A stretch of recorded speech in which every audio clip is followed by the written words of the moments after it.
हमारे मखदूम, हमारे मुर्शिद तारिकुस सल्तनत मखदूम अशरफ जहांगीर सिमनानी ने किताब लिखी, अजमत खुलफाए राशिदीन। तीनों खुलफा का जिक्र किया अपने अंदाज में, लेकिन जब जिक्र अली किया तो ज्यादा किया। ये बात मैं अपने तौर पे नहीं कह रहा हूं, आप साहिब अशरफी उठाकर देख लें, अपनी तरफ से नहीं कह रहा हूं।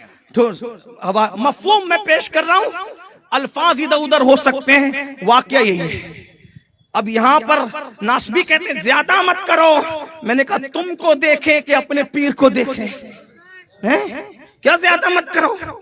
हाँ, बस दोनों का जिक्र करूंगा, किचौजा शरीफ और बरेली शरीफ का मैं बात खत्म कर दूं। मखदूम साहब ने खुलफाए राशिदीन का जिक्र किया, तीनों का किया, अलग तरतीब किया। सिद्दीक अकबर का, फारूक आजम का, उस्मान, आखिरी में मौला अली का जिक्र ज्यादा किया। तो कुछ मेंढकियों को जुकाम हुआ, उन्होंने कहा ये तो राफजी है। अच्छा, ये जाहिलों की पुरानी आदत है, जिक्र अली भाई जो राफजी होगा वो सिद्दीक अकबर का जिक्र करेगा, फारूक आजम का जिक्र करेगा, उस्मान गनी का जिक्र करेगा? नहीं करे। बल्कि मेरे मखदूम सरकार मखदूम अशरफ जहांगीर समनानी ने तो हजरत अमीर मुआविया के लिए भी फरमाया कि वो सहाबी रसूल है, और उनकी तौहीन करना ये सुन्नियत से खारिज कर देता है। हमारे तो कोई बंदा ये बात करेगा? सबसे बदतरीन फिरका कहा कि राफजियों का फिरका है, राफजी खुद ऐसा लिखेगा। लेकिन बहरहाल जुकाम होना तो छींके आने लगी, होगा वो तो राफजी हो गया, वो सैयद राफजी हो गया। तो अब वो मखदूम थे भाई। हाँ, हम लोग तो दलील देते हैं, वो दिखा देते हैं। हाँ, मेरा मखदूम दिखाने वाला था। कभी वक्त तो होगा तो कहेंगे, लेकिन टाइम की किल्लत है। अल्लाह को यही मंजूर है, जो मंजूर है बस उतना सुन ले, वरना आगे का मजमून बड़ा है। और बहरहाल बात मैं मुख्तसर कर रहा हूँ। मखदूम साहब को उन्होंने मुनाजरे का चैलेंज किया, मुनाजरा करेंगे। मखदूम साहब ने कहा ठीक है करो। कब करोगे? कहा जुमा के दिन करेंगे। जुमा का दिन आया, इतनी बारिश हुई कि मस्जिद में जुमा की नमाज ही नहीं हुई, सैलाब आ गया। मस्जिद में सबके सामने जलील करेंगे अशरफ को कि अली का जिक्र इतना क्यों किया, सैलाब आ गया, नहीं जुमा ही नहीं हुआ, ना वो जा सके ना कोई जा सका। तो चलो भाई, आइंदा हफ्ते जुमा तो आएगा ना, इस हफ्ते सैलाब था, आइंदा हफ्ते फिर सैलाब आया। किसी साहिब दिल ने कहा वो अशरफ है, अशरफ, उसके मुंह ना लगो वरना जिंदगी भर जुमा नहीं पढ़ सकोगे।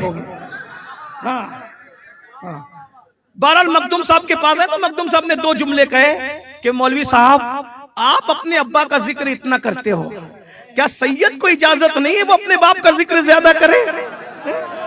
मखदूम साहब ने ये फरमाया, ये हम नहीं कर सकते। और वो तो सैयद थे। आओ हम अपने उस पठान का भी जिक्र करें जो सारे सुन्नियों की आबरू है। हाँ, हमारे मारेला के सरकार लोग उस पठान पर इतना नाश करते सारे सुन्नियों पर, बल्कि पठानों की आबरू रख ली उस पठान ने।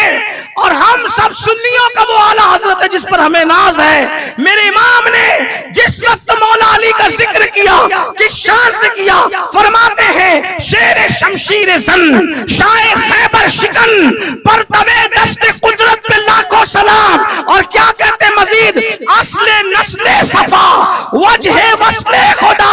अल्लाह की कसम मेरा दिल चाह रहा है इसकी तशरीह करूं, लेकिन टाइम मुकम्मल हुआ है। बांधू पर गिरद नवासी आने वालों, पता है नबी की नस्ल क्या है? नबी की नस्ल है इन्नमा युरीदुल्लाहु लियुज़हिबा अन्कुमुर रिज्स। नबी की नस्ल क्या है? अल्लाहु अकबर। क़यामत तक नस्ले नबी पर जहन्नम हराम कर दी गई है। क़यामत तक नबी की नस्ल में वली वली वली वली पैदा होते रहेंगे, हत्ता के जो आखिरी सैयद है जिसे इमाम महदी कहते हैं, उनकी इब्तिदा में ईसा अलैहिस्सलाम जैसी हस्ती नमाज पढ़कर उनकी इमामत पर मोरे तस्दीक सख्त करेंगे। अल्लाह अकबर। मेरे इमाम कहते हैं असले नस्ले सफा वजहे वस्ले खुदा। क्या नबी की नस्ल की असल को अली कहते हैं, और नबी की नस्ल क्या है? आला हज़रत कहते हैं तेरी नस्ल पाक में है बच्चा बच्चा नूर का। ये नस्ल है तो असल क्या है? फरमाते असले नस्ले सफा वजहे वस्ले खुदा। और फरमाते हैं बाबे फसले विलायत पे लाखों सलाम। ये मौला मुश्किल कुशा की शान है। फिर कभी इंशाअल्लाह अल्लाह पाक हम सबको अमल की तौफीक दे। अहले सुन्नत का है बेड़ा पार, असहाबे हुजूर नज्म है और नाव है, इतरत रसूलुल्लाह की।